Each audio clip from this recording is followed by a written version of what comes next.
안녕하세요. 우리의 찬란한 완주를 위하여 헬렌케어 이현승입니다. 요즘에 저한테 전화를 주는 게, 우리의 S그룹 들어가가지고, 이제 뭔가 경력 시작해가지고, 신났어라고 막 자랑했던 언니들이 연락 다시 해요. 야, 걔 나오고 싶대. 왜? 아니, 다른 애들은 그 S그룹 들어가면 다 1억 받는다는데, 우리 회는 왜 월급여가 300 찍히냐? 그리고 또 공기업 K그룹 들어갔다고 해가지고 막 또 자랑하고 밥 사고 해서 막 치킨 얻어 먹었어요. 한정식 얻어 먹고. 근데 또 연락 와요. 야, 공기업인데 왜 야근하냐?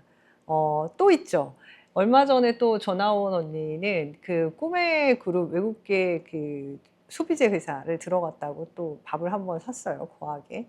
그랬는데 저한테 연락이 와가지고 외국계 기업은 워크앤라이프 밸런스 좋다는데 왜 여기 주말에도 나가니? 당연히 나가죠. 아니 주말에 그 행사가 있으면 그 회사에 나가가지고 행사 지원을 해야 되니까 어쩔 수 없죠. 자, 이 얘기를 왜 하냐? 아이들이 취업을 하고 나면 이제 다 끝났다라고 생각을 하죠. 뭐 이제 사실 그건 옛날부터 시작해보면 그렇죠. 뭐 걸음마 뛰면 이제 끝났나 보다. 초등학교 가면 끝났나 보다. 대학 가면 끝났나 보다. 저기 어머님들 단 한 번이라도 끝난 적이 있었나요? 가면 갈수록 점점 더 심해지죠. 자, 그래서 왜 취업을 했는데 아이들은 또다시 고민을 하고 퇴사를 고민할까? 안녕히 계세요, 여러분. 요즘에는 사춘기가 세 번이라고 하죠. 첫 번째 중학교 때 와요. 중학교 2학년 무섭다고 생각하는 중2 사춘기. 그다음에 대학교 들어가면 또 오죠. 이 학교가 나랑 안 맞나 봐. 이 전공이 나랑 안 맞나 봐. 그다음에 세 번째 취업 후 사춘기입니다. 이 일이 나랑 안 맞나 봐. 자, 언제까지 나랑 안 맞나 봐. 난리가 날까요? 자, 그러다 보니까 대치동에 뭐까지 있죠? 의대 학원이 있습니다. 되게 유명한 학원인데 아시는 분들은 아실 거예요. 의대 학원이라는 게 뭐냐? 의사들을 가르치는 건데 의대에서 공부하는 의대 내신도 가르치고요. 그다음에 거기서 뭐 이제 국시나 이런 것들 보는 거 가이드도 다 해가지고 뭐 이제 그 국시에서 보는 실습 같은 것들도 다 가이드 해주고요. 그래가지고 전공을 바꿀까 말까, 어떤 전공에 있는 여자랑 결혼을 할까, 아니면 학교를 바꿀까, 이 컨설팅을 다 해주는 거예요. 공부를 많이 했었을수록 그다음에 경제적으로 여유가 있는 집안일수록 더더욱이 그 집 아이들이 취업 이후에 혹은 어떤 전공을 가진 이후에 고민을 많이 합니다. S그룹 아까 잠깐 얘기 나왔는데 공식 통계예요. 최근 얘기도 아니고 몇 년 된 얘기인데요. 아이들이 S그룹 다 꿈의 그룹으로 입사하잖아요. 30%가 3년 안에 다 그만두는데 퇴사 사유는 뭐게요? 나랑 안 맞는 것 같아서. 나를 좀 찾아보고 싶어서 이런 내용들이에요. 그러고 나서 뭐 의전 갔다가 또 들어가가지고 의대 학원 다니고 막 이러는 거예요.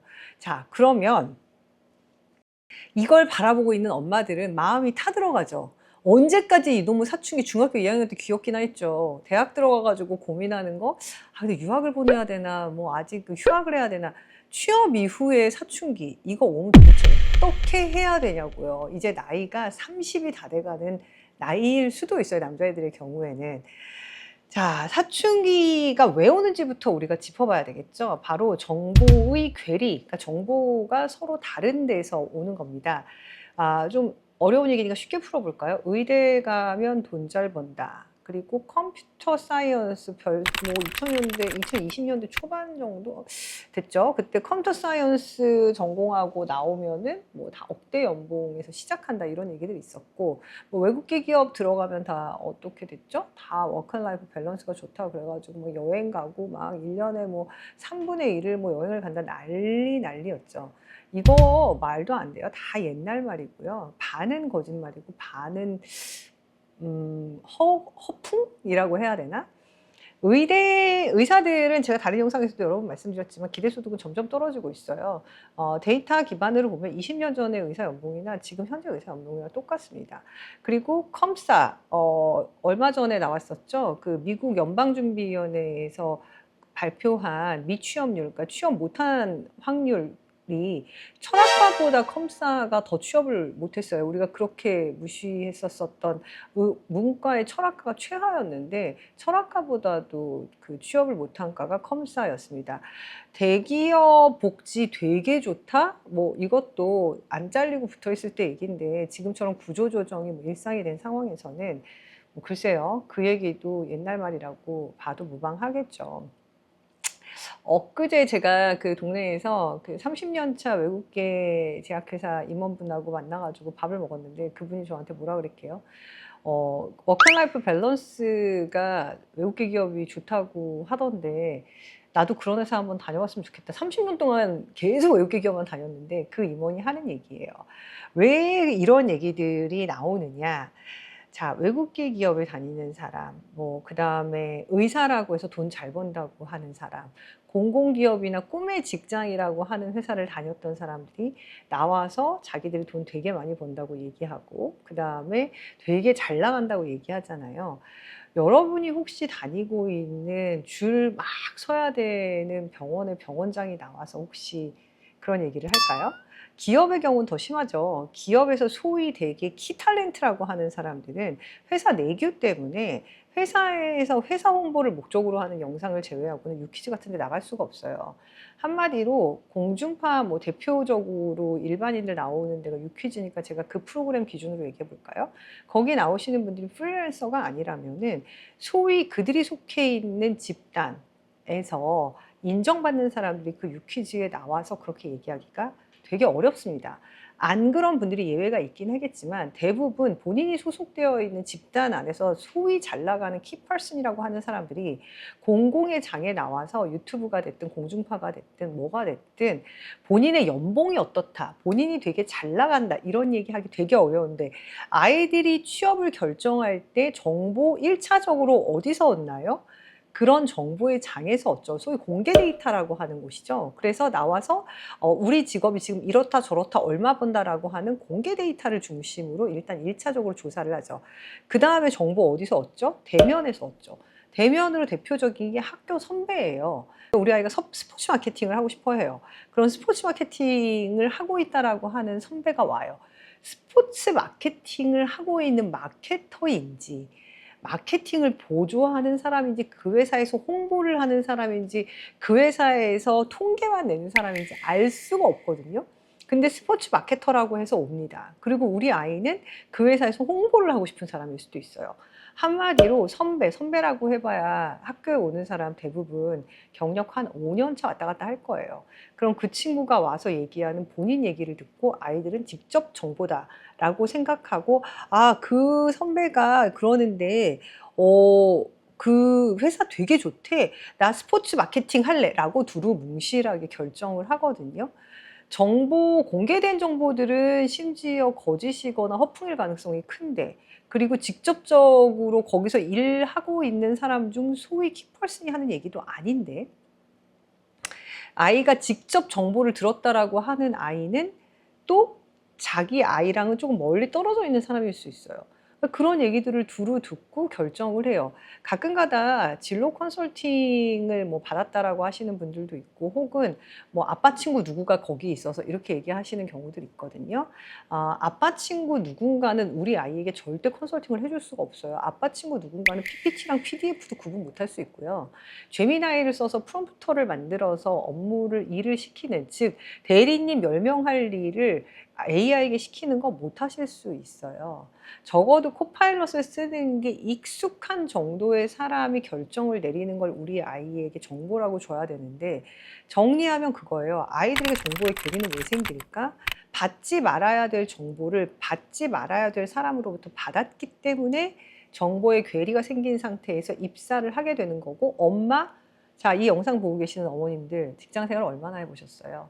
어머님들 지금 어머님들이 사용하고 있는 인공지능을 활용해서 뭐까지 해보실 수 있으세요? 그 프롬프터 활용해서 책 한 권 쓰는 거 하실 수 있으세요? 못 하시죠?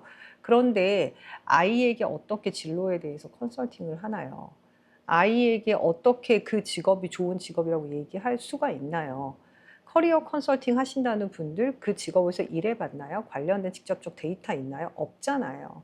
그냥 대치동에서 상담하시는 분들일 수 있잖아요. 어떻게 그분이 하는 말씀을 믿죠? 학교 선생님? 학교 선생님은 직업이 공무원이에요. 아직도 갱지 쓴다고요. 어떻게 그 아이의 진로를 컨설팅할 수 있나요? 받지 말아야 될 사람으로부터 정보를 받고 그 정보에 준해서 직업을 선택하면 결국은 3년 이내에 아이는 내 인생을 찾아 떠나고 싶다고 나갈 수 있어요. 자, 잘못된 거 인정한다면 나 퇴사할래. 내 길이 아닌 것 같아. 난리치는 아이한테 제가 꿀팁 드릴게요. 요 세 가지만 한번 물어보세요. 첫 번째, 너 지금 정확하게 어떤 일 하고 있니? 라고 세 개만 써보라고 하세요. 컴퓨터를 연다, 커피를 마신다 이런 거 말고요. 항목별로 상세하게 무엇을 왜 하고 있는지를 쓰라고 하셔야 되는데, 예를 들면 이거라고 하는 거죠. 물품 소싱을 하는 데이터를 월별로 항목별로 정리해서 어떤 기준에 따라 통계를 낸 후 보고한다. 이런 식으로 구체화해서 무엇을 위해서 무엇을 하고 있는지를 적으라고 하시고, 그걸 세 개. 제가 이거 세 개 적으라고 했을 때 세 개 다 적는 친구들 절반 같아요. 그 다음에 두 번째로는 어떤 일을 하고 싶은가를 적으라고 하세요. 이것도 홍보 이렇게 쓰면 안 되고, 새로운 시장을 찾고 그 새로운 시장에 대한 정보를 얻는 일을 하고 싶었다. 고객에게 시큐리티, 데이터 시큐리티에 대한 리스크를 진단해 주고 싶었다. 그리고 솔루션을 주고 싶었다. 이런 것처럼 내가 이룰 수 있든 없든 구체화돼서 무엇을 누구에게 해주고 싶었는지에 대한 내용을 반드시 쓰라고 해주세요. 이렇게까지 왔잖아요. 여기 두 개까지 여섯 개 썼잖아요. 100점, 100점. 대부분 여기에 절반, 한 20% 정도밖에 못 써요. 자, 여기까지 해서 두 개를 다 썼다. 그럼 마지막으로 세 번째. 너 그러면 정말 뭐가 싫어? 왜 싫어? 뭘 하기 싫어? 이걸 쓰라고 하세요. 그냥 상사가 싫어! 이렇게 쓰면 안 되고, 내 일은 연구 과제를 정리하는 일인데, 그 연구 과제를 정리하는 과정에서 나가서 교수들을 만나서 얘기를 직접 들으라고 하는 게 싫어.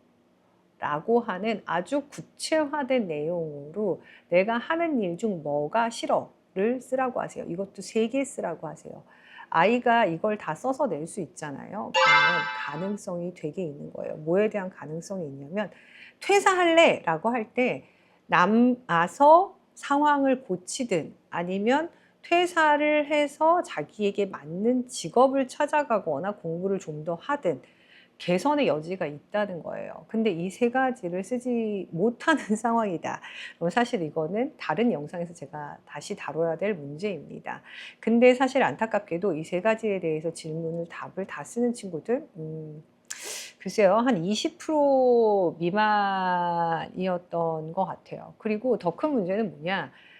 애한테 이 얘기를 건네지도 못해요. 애가 그냥 퇴사했어! 이렇게 그냥 그만둬버리는 경우들도 있고, 나 다니기 싫어! 그리고 그냥 휴가 내고 안 가는 경우들도 있고, 그래서 한마디로 고등학교 때도 나랑 말 안 하던 애가 갑자기 대학 졸업하고 취업했는데 나랑 말을 하게 되기가 어렵거든요. 그래서 집 안에서 이제 소위 처박혀갖고 꼼짝도 안 하고 있는데 이런 대화가 불가능하지 되겠니? 라고 얘기하시는 분들도 있고, 반면 그냥 힘들어 징징징징 되는 거라서 그냥 맥주 한 잔 마시고 좋은데 여행 한번 갔다 와서 정리됐다는 분들도 있는데, 뭐 그건 이제 예외의 경우니까 제가 말씀드리는 건 아이가 잘못한 게 아니에요. 내 아이가 정보의 괴리 때문에 들어갔다가 이건 좀 아닌 것 같아 라고 지금 이야기하고 있는 거거든요. 여기서 어머님도 혹시 그런 생각하시나요? 옛날에는 이렇게까지 엄마들이 안 챙겨줘도 애들 잘 다녔는데 요즘 애들 너무한 거 아니야? 천만의 말씀이에요. 예전에는 그냥 참았잖아요. 그냥 참고 다니다가 여자애들 시집가고 남자애들은 꾸역꾸역 이래가지고 가족 먹여 살리던 그 시절? 어머님 따님이 그렇게 살고 어머님 아들이 그렇게 사셨으면 좋겠어요? 아니잖아요. 자기의 직업에 대해서 자기가 명확하게 알고 자기의 경력을 자기가 개발하면서 자기 일을 운 나쁘면 120살까지 해야 되는 나이가 우리 아이들 나이인데, 지금 상황에서 그냥 꾹 참고 입사했으니까 가야지? 이게 맞는 태도인가요? 그게 아니면 이거 좀 아닌 것 같으니까 엄마 같이 고민해줘. 이렇게 얘기하는 게 맞는 태도인가요? 당연히 후자가 맞는 태도인 거라고 저는 확신합니다. 그러니까 아이가 엄마 나 퇴사하고 싶어 라고 물으면 아까 제가 얘기했던 질문 세 가지에 대해서 이야기를 해보세요. 그리고 그 한 이야기에 대해서 같이 대화를 나누다 보면 패턴이 나와요. 우리 애는 외근은 안 하고 싶어 하는데 자꾸 외근이 있는 직업을 가지게 됐구나. 그러면 외근을 하면서 좋은 일을 얘기를 하든 아니면 회사랑 얘기를 해서 직업의 형태를 좀 바꾸든 해야 되겠죠. 아니면 우리 아이는 뭔가 새로운 걸 계속 하고 싶어 하는 아이인데 반복적인 업무만 지속적으로 하게 있구나. 이건 좀 문제잖아요? 그럼 그걸 그냥 꾹 참고 견디는 게 맞는 건 아니잖아요. 그래서 그런 부분들에 대해서 아이랑 이야기를 할 수 있는 시간을 가지실 수 있고, 만약 이 경우에 엄마가 이야기를 하는 게 조금 힘들다라고 하시면 그럴 때는 전문 커리어 컨설팅 업체를 찾아보셔야 돼요. 여기서 제일 중요한 건 뭐다? 그 커리어 컨설팅을 하는 사람이 누군지를 보셔야 되는데 그 사람이 대치동에 있는 입시 사정관 그분이 경험이 어딨죠? 그리고 학교 선생님 그분 공무원으로 갱지 쓴다고 말씀드렸어요. 아는 친구의 아버지 그분은 현재 시대의 변화를 전혀 감지할 수 없습니다.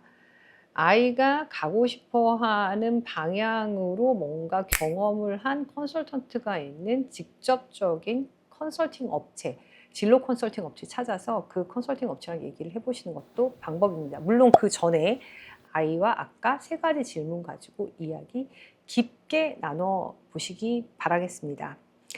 속상하시죠? 우리 아이가 기껏 들어간 회사에 좀 잘 적응해서 다녔으면 좋겠는데 적응 못하고 막 나와가지고 엄마 나 어쩌고 저쩌고 얘기하는 거. 저 근데 이거 긍정적이라고 봐요. 적어도 아이가 그렇게 얘기했다면 아이가 엄마랑 얘기를 할 수 있는 관계인 거고요.